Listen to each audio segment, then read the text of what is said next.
always like to reflect on the shortness of time as we enter into a new year, in asking ourselves what progress we've made over the past year, thanking God for his blessings and graces that he's given us over the past year, and asking for those that we need for the coming year. There is a special indulgence granted to making a holy hour that goes from the last half hour of the old year to the first half hour of the new year, so 11:30 p.m. tonight until 12:30 a.m. in the morning. And there's an indulgence to making a holy hour specifically at that time every year as a way of thanking God for all the graces and blessings that he's given in the past year, and begging him for forgiveness for the sins that we've committed in the last year, and asking for the graces we need for the coming year. I always think of the story that Blessed Marcellus tells. He was declared blessed by Pope Pius XII. He was the founder of the Marist Brothers teaching order of religious. And there was a religious once who was always sad and always things weren't going right for him. He was never content. He came to ask advice, and Blessed Marcellin said to him, well, have you thanked God for your vocation to the religious life? When was the last time you thanked him? No, I haven't been. And he said, well, you see, brother so-and-so, he's always cheerful. And he thanks God every day for his vocation to the religious life.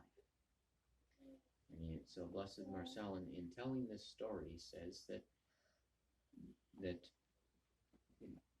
as we often hear, the surest way to dry up God's graces is to forget to thank him for those graces.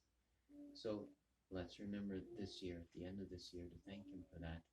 And I always like to point out, too, that remember one of the most important times to thank our Lord is after Holy Communion, when he is inside us. Remember, thanksgiving to God is one of the four ends of the Mass. It's also one of the things we should do during the time that we have Jesus inside us in Holy Communion, is thank him for all his graces, thank him for coming in Holy Communion. When St. Maria Goretti made her first Holy Communion, the priest, after Mass, asked all the little children, what did you ask Jesus during the time that he was inside you? They had different things they were asking our Lord for this or that. But St. Maria Goretti said, well, it was just so special to have Jesus inside me. I just thanked him for coming and asked if he would come in Holy Communion again. So Pope Pius XII strongly reiterated in his encyclical on the liturgy in the 1940s, Mediator Dei, he strongly insisted on the importance of making a thanksgiving after communion, and he said, remember, your thanksgiving does not finish at the moment that Mass finishes. In regard to the shortness of time, I like to read two sermons from St. Alphonsus Liguori at the end of every year. One is on the value of time, and the other is a similar title, I think, on the uncertainty of death. You'll find those sermons, I think one of them is on one of the Sundays after Easter, and the other one, I think, is somewhere toward the 19th Sunday after Pentecost or something like that. You'll find him in his Sunday sermons.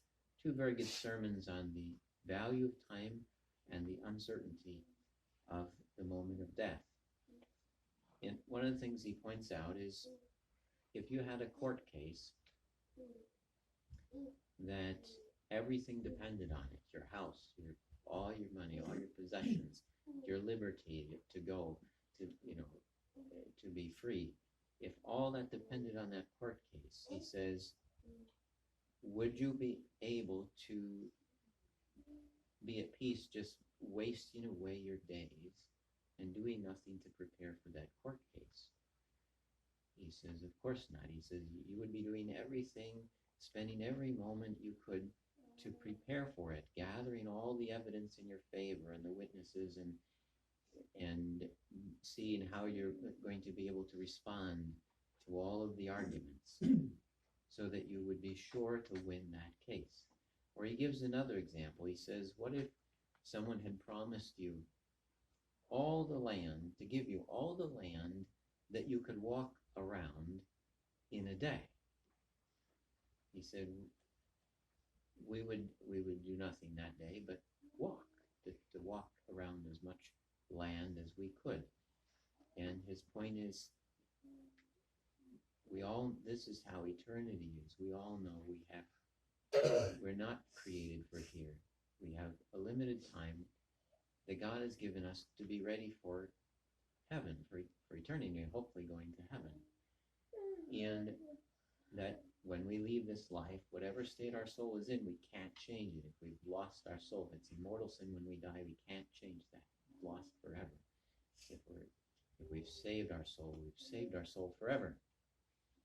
And his point is that unlike someone who would, for a material thing like land, would waste no time in walking around as much land as possible that day, we know that in this life we can gain great merit for heaven every day. And how much of our days do we let go and fail to gain that merit for heaven, and fail to do the good that we could do? Something providential happened yesterday. It was a pretty busy day, and something brought to mind a dear old gentleman from another parish that I haven't talked to for a few years, but something brought him to mind yesterday. He's a very good Catholic man, and then I found out that he passed away yesterday. In the evening, someone sent me an email, let me know. And so I was talking to his wife this morning on my way here, and that the Mass today would be offered for the repose of his soul. And it was consoling to know that he had a very good death, even though it was unexpected from sickness, and that he had extreme unction. Our priest drove 5 hours, either yesterday early morning or the night before, to give him extreme unction. And even though the hospital thought he was getting better, and he just said, no, I'm going to eternity.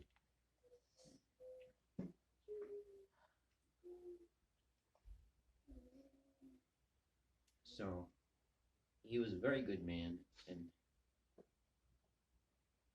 I know that his wife said he'd been thinking a lot about eternity.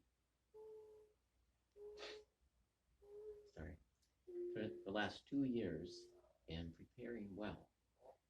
So remember, it does make a difference when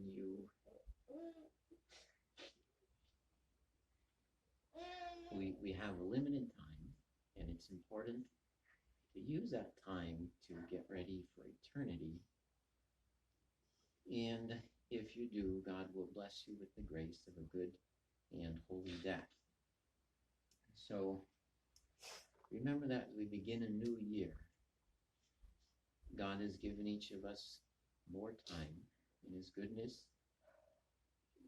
either because he knows we need that time to work on our salvation, or because there is some good that he wills us to do, something he has some good work he intends us to do this coming year, or merit that he is giving us an opportunity to gain for heaven. So don't lose that time, and remember to thank God for every day that he gives you and every communion that you're able to receive. In the name of the Father, and of the Son, and of the Holy Ghost.